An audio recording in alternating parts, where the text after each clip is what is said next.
The PGA Tour is Rocky Mountain High this week, just outside of Denver. The continuation of the FedExCup Playoffs for the BMW Championship. 70 men started the playoffs. 50 have advanced to Castle Pines, with only 30 advancing to the Tour Championship next week in Atlanta, as we welcome in a man who I'm certain has some John Denver on his playlist. It's the Golfbet Insider. You know it. PGATour.com. Rob Bolton. What's happening, big fella? And checking your math, all of that checks out, man. It's that time of year. Thankfully, no more whiteboards, although those can be fun.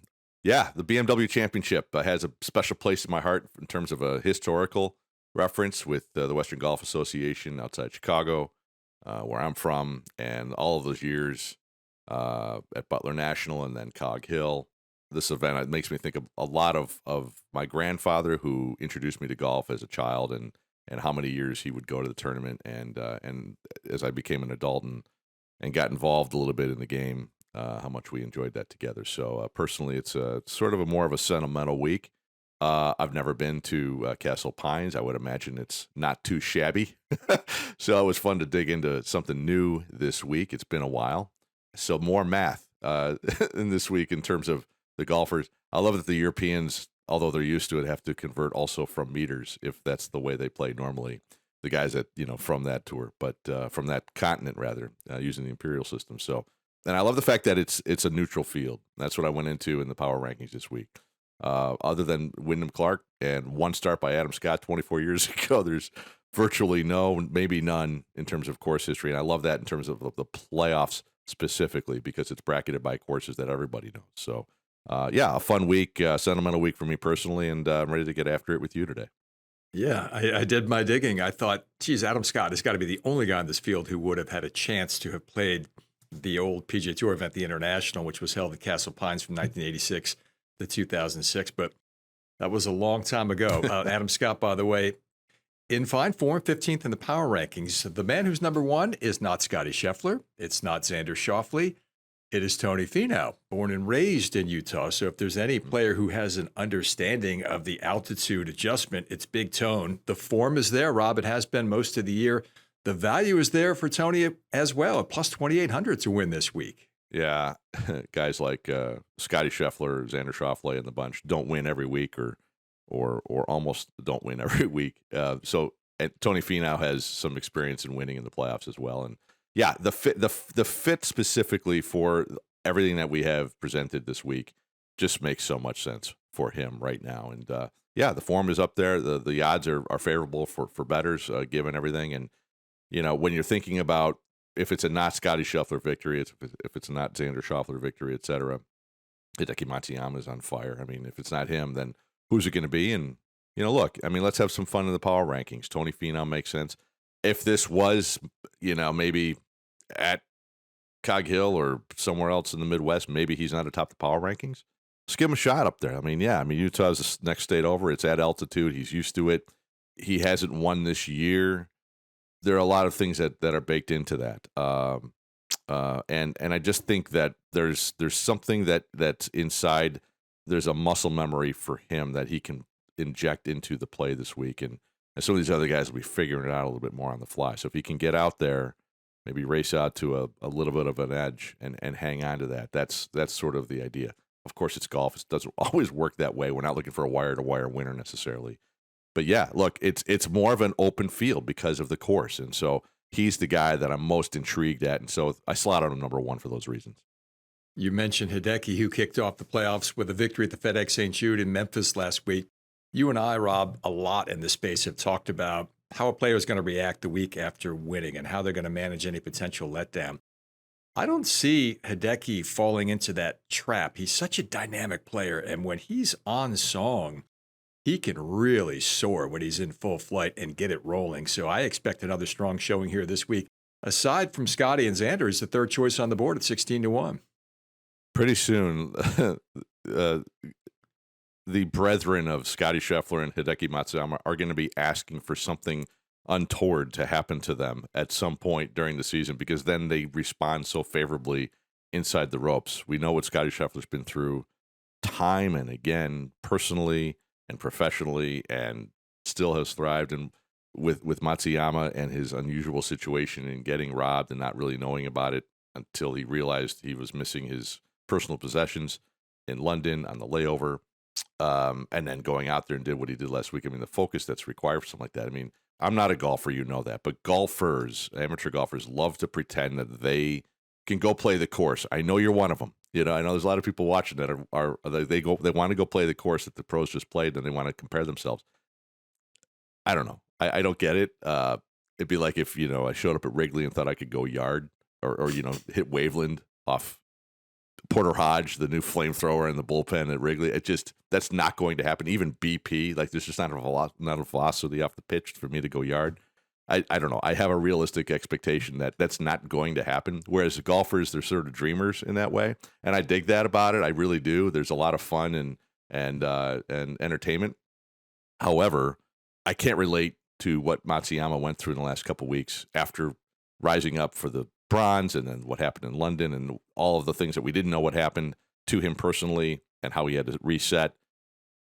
And then he does that. It's phenomenal. So yeah, other guys can be like, I wonder what's going to happen to me, and then I'm going to go win the following week. And it's the playoffs, and 12 times in playoffs history we've seen golfers win multiple tournaments in the same playoffs. So now Matsuyama is the only guy that can do that this week. He's number 4 in the power rankings. Needs to be in every fantasy lineup. And yeah, throw another unit at him to win this week, man, because that's what happens. That's a great stat, by the way. 12 times. It's more than I think people This is the 18th series, imagine. So 12 of the first 17. It's crazy. Victor Hovland was the last year to win the last 2. So that's the kind of surge that you expect. And I love that because you don't expect that in the playoffs necessarily in golf. And look at how many times it's happened. Well, I wanted to talk about one of the guys who has done that. In fact, if you're looking for some Colorado commonality, I guess you could point at Billy Horschel, right, who won at Cherry Hills in Denver. But that was a decade ago on the way to the FedEx Cup. Horschel is 6th in the power rankings. I feel like that has more to do with his recent form, which has been terrific, Rob. 2nd, 7th, 10th in recent starts, and really good value on Billy Ho at plus 3,300 this week. When you start setting it up, I thought you're going to go into the Jim Knaus bin of information. Colorado guy, and that's right. Yeah, easy to root for when he was a pro. And with Billy Ho, 10 years ago now, when he won the FedEx Cup, including that victory, as you said, Cherry Hills. Look, what I love about him is that he's at the age where he can kind of maybe take his foot off the gas, and he's not. He continues to challenge himself in ways that guys 10 years his junior would love to understand that this is how it works. This is what it looks like to be a professional golfer. Focus is there. He's been forward with his emotion over time, and he's seen it pay off.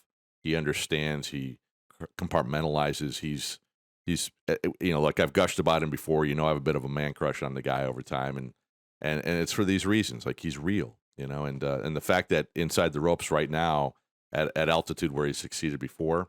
I mean, it's been a while. He still has it in his blood, but it's all about the right now, and it soars above the previous sort of default expectations we've had about him being streaky. And then when he finds a groove, you just have to you double down, and there is that right now, but it's so much more than that right now. So again, a guy, the odds are going to be favorable for us, and he won a Corrales this year, so that's recent in his memory bank, and he's won on the DP World Tour where he loves to play recently as well. So lots of good things going in his direction.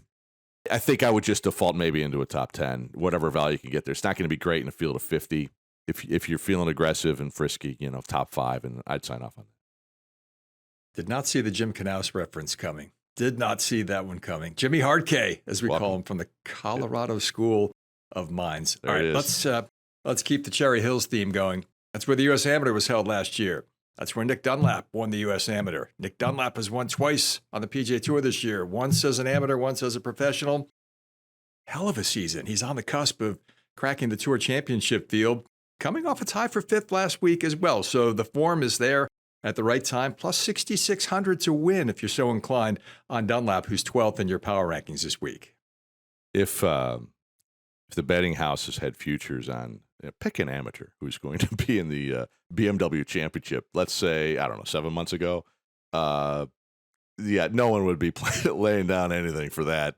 And yet here he is. And then when you look back, I guess it kind of makes some sense. You don't expect a victory, and man, his life has changed so much, and he made the right decision.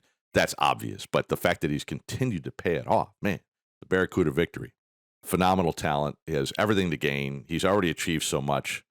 And I think what's most impressive to me is that at his age, he's really taking it in stride. It just shows how much support he has that we don't see, that we don't feel, that only he can exhibit with continued success. And that's how it's gone for him this year. I have a deeper dive into the fact that he and Matthew Pavone are likely the finalists for the Rookie of the Year award.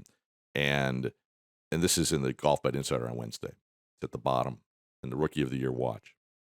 And I go into detail as far as in the FedExCup era, the rookie who is the last man standing in the playoffs is always voted the Rookie of the Year. Now, granted, there's been wraparound seasons. There's been the calendar year season. Now we have the FedExCup Falls. There's various iterations of how that's gone down. There's been a change in the definition of a rookie in 2013. And right now, Pavone is 20th in the FedExCup. He's going to be at East Lake. Dunlap is 48th. He would be 12 points plus 12 and some change ahead of Pavone if the victory at PGA West counted. That's how close he is. So there's that additional factor. So on the side, aside from betting, aside from everything in gaming, there's this narrative that's out there this week that probably won't get a lot of attention. That eventually, when we come around to seeing who won the Rookie of the Year, the Arnold Palmer Award, in early December, whenever that's going to be announced, we'll go back to this week and how Dunlap had fared. But the fit and the form right now is ideal for the guy. So much about this time of year is fueled by motivation, right? And there's a player in the field who's on the cusp of not one, but two big achievements. Cory Connors is 33rd in the FedEx Cup race with only 30 guys on their way to Atlanta next week. He's also 7th in the International President's Cup team competition with only 6 being locked in Mike Weir's team after this week. But he's got so much to play for, and I think that's caught your attention. You've got the Canadian as your outright winner among your sleepers at plus 4,500 this week, Rob. I've been watching this, bird dogging this for weeks. Yeah, I think the 19th hole conversation is, well, of course Mike Weir will select Cory Connors if Cory Connors doesn't automatically qualify. We know that's going to be the case. If anybody's an automatic captain's pick, it'll be Cory Connors. Of course, Cory Connors doesn't want to be that guy. None of these guys want to be a captain's pick. It's nice when you need it, but right now it's still within his control. And as you just laid out, he's on the cusp of that and getting to East Lake. He's my outright to win at 45-1 when I wrote it on Tuesday, Swanee. Connors, that is.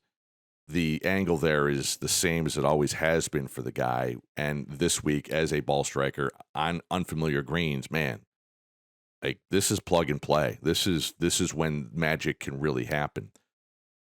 Disclaimer, again, an outright sleeper has yet to win since I've gone into this direction with that content.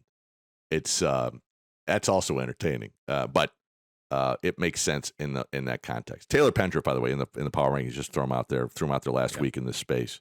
He's the guy that I'm most intrigued by. He's been the one that's really been rushing toward that goal, playing Barracuda specifically and rising for top 5 there. He's in the power rankings, and he's like 13th, I think, or something like that in the President's Cup standings. But you figured he'll be on the team also at worst as a captain's pick, but these guys are still chasing that. Yeah, motivation, we've had that conversation ad nauseum over the years. I tend to go back and forth on it. To those guys with the President's Cup in Canada, that's going to have a different feel, maybe even a bigger feel than trying to get to the Tour Championship, which is an incredible goal as a professional golfer. But the emotion is associated with the other goal. So it's a phenomenal week for those guys. It was a profitable and productive week in Memphis for Will Zalatoris, the site of his only victory on the PGA Tour at the FedEx St. Jude at TPC Southwind, finishing 12th last week, pushing Zalatoris to 37th in the FedEx Cup race, and he's got East Lake within his sights, and you're in his sights as well for a top 5 prop this week, big fella, at plus 750. Not too bad. Yeah, I'll be quick on him. It's about when he connects, dive in. He's just the firepower. He's feeling healthy. The good hip is okay, and he's been able to prove it, but he gets the promise of the 4 rounds. Granted, everybody in the field gets the promise of the 4 rounds. But what he did last week and being able to do that and right the ship after months of not doing anything, basically since the Masters, it's a long season. And Zalatoris has been able to lean on the first 3.5 months of the season to get to this point, and now he's finally reconnected. It's just about the firepower for the top 5. And as you know, 4 of the top 5s have connected this year, Swanee, for sleepers. So, and he was one of them at the Genesis with the T2. Right. Thank you. 70 to 50 to 30. And then the two of us next week as well. Look forward to our chat next Wednesday in advance of the Tour Championship. You can follow the Golfbet Insider on PGATour.com. On the X, kids, at Rob Bolton Golf. Good to see you again, big fella. We'll do it again next week. All right, buddy. Talk to you then.